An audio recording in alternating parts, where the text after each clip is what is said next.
विखे यांची इच्छा असेल तर आपण 2029च्या लोकसभा निवडणुकीसाठी त्यांच्या विरोधात परत लढण्यासाठी सज्ज आहोत.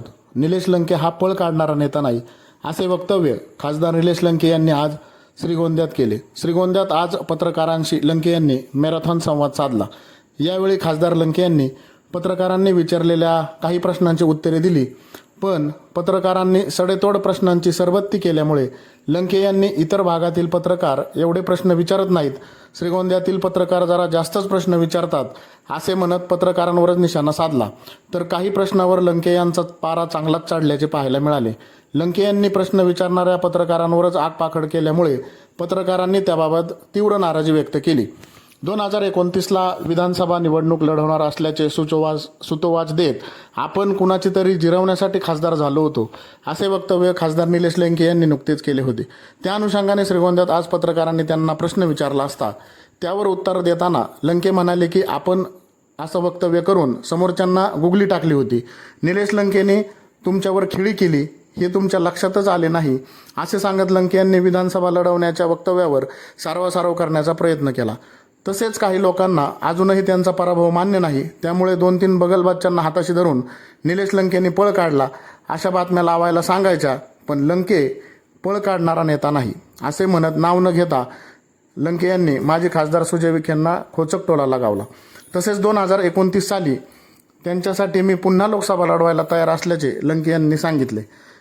या लोकसभा मतदारसंघातील जनतेने मला खासदार केले असून 5 वर्ष मी त्यांच्याशी बांधील आहे, रात्रंदिवस मी काम करतोय, असेही लंके यांनी स्पष्ट केले. साकळाई प्रश्नाबाबत लंके यांना प्रश्न विचारला असता लंके यांनी त्यावेळी दोन्ही डगरेवर हात ठेवल्याचे दिसून आले. घोड धरणातून साकळाई योजनेला शेतकऱ्यांचा होत असलेला विरोध यावर निलेश लंके म्हणाले की साकळाई योजना ही झाली पाहिजे, परंतु त्यामुळे इतर शेतकऱ्यांवर अन्याय होऊ नये अशी भावना व्यक्त करत डिंबे माणिक डोह बोगदा होणे गरजेचे असून त्यातून विसापूरला जास्तीचे पाणी मिळेल असे सांगितले. परंतु घोडपट्ट्यातील शेतकऱ्यांवर अन्याय होऊ न देता साकळाई योजना कशी व्हावी किंवा ती विसापूरमधून करावी का असे विचारले असता त्यांनी त्याबाबत स्पष्ट बोलणे टाळले. त्यामुळे साकळाईबाबत लंके यांनी दोन्ही डगरीवर हात ठेवल्याचे दिसून आले. यावेळी खासदार झाल्यापासून श्रीगोंदा तालुक्यात कुठलाच भरीव निधी आला नसून तुमच्याबरोबर असणारे त्यावेळेचे स्टार प्रचारक याबाबत नाराज आहेत आणि कुकडीच्या पाणी प्रश्नाबाबत खासदार म्हणून आपण आक्रमक भूमिका घेत नसल्याचे विचारले असता त्यावर लंके यांनी काय उत्तर दिले ऐका. आणि त्याचा काय रिफ्लेक्टर होतो, त्याचा काय इफेक्ट होतो हे पण पाहिलं पाहिजे. आणि काही लोकांचं एखादा माणूस काय शांतच बसलेला आहे, मग त्याला जर तुम्हाला बोलतं करायचं असेल तर काहीतरी खडा टाकून द्यायचा. तर त्यापेक्षा मला या लोकसभा मतदारसंघातील लोकांनी निवडून दिले, त्यांच्याशी पूर्णपणे 5 वर्ष प्रामाणिकपणे काम करण्याची माझी जबाबदारी. आणि विशेष म्हणजे शेवट कुणी काही अमरपट्टा घेऊन आलेला नाही सत्तेचा का पुढं मीच पाहिजे आणि तूच पाहिजे. ते काहींना वाटतं अमरपट्टा घेऊन येणाऱ्या लोक उदास झालेत, त्यांचं लक्ष असतं निलेश लंके. अरे निलेश लंके काय बोला, पण निलेश लंकेने तुमच्या खेळी केली हे तुमच्याच लक्षात आलं नाही ना. शेवट मलाच सांगावं लागलं काही लोकांना. मी एखादा समज तुम्ही पहा, आपण एखादा उद्या मी काकडे सरांना खडा मारून पाहिला, काकडे सर किती रॅक्ट होत्या, काकडे सर गप बसले का काकडे सर शांत बसले का रागावलेत का त्यांनी तोच खडा फेकून आणला, कधी कधी पाहायचं असतं. म्हणून याचा काही संबंध नाही या गोष्टीचा. आणि निलेश लंके कुणीतरी आता मग आपल्याला 2-3 जण बगलवरच्या हाताने धरायचे, त्यांनी सांगायचे निलेश लंकेने पळ काढणार आहे का, हां रात्रंदिवस काम करतो. ठीक आहे, आज माझं सरकार नाही, सरकार जरी नाही पण उद्या भविष्यात आम्ही पण पॉझिटिव्ह एनर्जीने काम करतो ना. राहिलेले प्रलंबित प्रश्न कसे सोडवते 20-20 घंटे आम्ही पण काम करतो ना. हां हे काही लोकांना आज ते पराभव मान्य नाही, मग आपलं निलेश लंके काय बोला का, मग 2-4 जणांना सांगायचं तू आपलं अशी बातमी लाव, तू मला सांगायचं तुझ्या चॅनलला हे लाव, आणि झालं सुरू. तसं काय नाही, मी 5 वर्ष तुमच्याशीच प्रामाणिक राहणार आहे. आणि असं काय घेऊन बसले नाही, उद्याला त्यांच्या डोक्यात असं ना परत 29ला पण आहेत ना आम्ही तयार त्यांच्यासाठी. हां त्यांच्यासाठी कधी तयारी आले तर पूर्ण लंके साहेब तयार आहेत.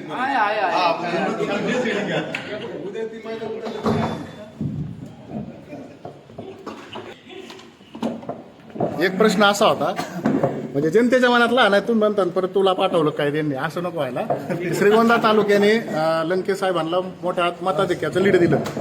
परंतु त्या प्रमाणात श्रीगोंदा तालुक्याला काही काम झालं नाही किंवा खासदार निधीतून काही निधी आला नाही असं तुमच्याबरोबर जे स्टार प्रचारक होते त्या काळातले त्यांची जाहीर नाराजी आहे तर त्याबद्दल आपण काय सांगाल? स्टार प्रचारक हे राजकारणात माणसं दिवसाला बदलत असतात. सगळ्यात महत्त्वाचं मी खासदार म्हणून गेल्यानंतर मला त्या ठिकाणी संसदेत आम्हाला विरोधी वाकावं बसला. आम्हाला ज्या अपेक्षित निधी तो निधी जरी आला नाही पण आम्ही जनरली प्रश्न सोडवण्यासाठी कायम प्रयत्न करतो. तुमच्या या भागातला ओव्हरब्रिजचं काम बऱ्याच दिवसापासून बंद होतं. ते काम आपण सुरू करून लिपणगावचं काम मंजूर केलंय. लिपणगावचं पण काम मंजूर केलं, रेल्वेचं ते मंजूर केलं. इकडं तुमचा लोणीचं काम चालू करून दिलं. अनेक आता तुम्ही नगरवरून निघाल्यानंतर त्या आरंगावचे तिथे काम बंद पडलेलं होतं. मी रेल्वे लाईन नवीन काय रेल्वे लाईन मंजूर केला, काय बस स्थानक, काय रेल्वेचा थांबाच बंद होता ते थांबा चालू केला. मेडिकल कॉलेज जे आतापर्यंत जिल्ह्यात नव्हतं ते मेडिकल कॉलेज मंजूर केलं. मोठमोठाली योजना आम्ही मंजूर करण्याचा प्रयत्न त्या ठिकाणी केलेला आहे. त्याला बऱ्यापैकी यश पण आलं आम्हाला.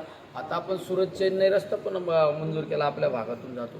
म्हणजे जेवढं आता बऱ्याच वेळा काय असतं, आपल्या एखाद्या गावातल्या एखाद्या वस्तीवरला रस्ता दिला, एखादा सभामंडप दिला म्हणजे काम झाला असं आपल्याला वाटतं. पण जे मोठाले प्रश्न असतात ते प्रश्न सोडवण्यासाठी आम्ही कायम कटिबद्ध असतो. आणि जनरली रात्री अपरात्री माझ्याकडे कुठला कार्यकर्ता आला, कधी फोन केला, त्याला मदत करण्याचं काम मी त्या ठिकाणी करत असतो. त्यामुळं कधी बऱ्याच वेळा माईक समोर एखादा कार्यकर्ता आला नवीन, तो आपल्या पद्धतीने बोलत असतो. त्याच्यामुळे त्याच्यापेक्षा आपण आपल्या पद्धतीने प्रामाणिकपणे काम करायचं. कुकडीच्या पाण्याच्या बाबतीत जे आक्रमक कुकडीच्या पाण्याच्या बाबतीत जी आक्रमक भूमिका घ्यायला पाहिजे, कुकडीचं पाणी श्रीगोंद्याला मिळत नाही त्याबाबत जी आक्रमक भूमिका घ्यायला पाहिजे. मला ज्या वेळेस फोन आले त्यावेळेस चारीला पाणी सोडायला आम्ही त्या ठिकाणी सांगितलेलं आहे. पाणी नाही सोडलं तर आम्ही आमच्या पद्धतीने अधिकाऱ्याला सुनावलं पण आणि पाणी पण सोडायला लावलेलं. चलो ओके. नवनवीन बातम्या पाहण्यासाठी प्रशासक न्यूजला सबस्क्राईब करा.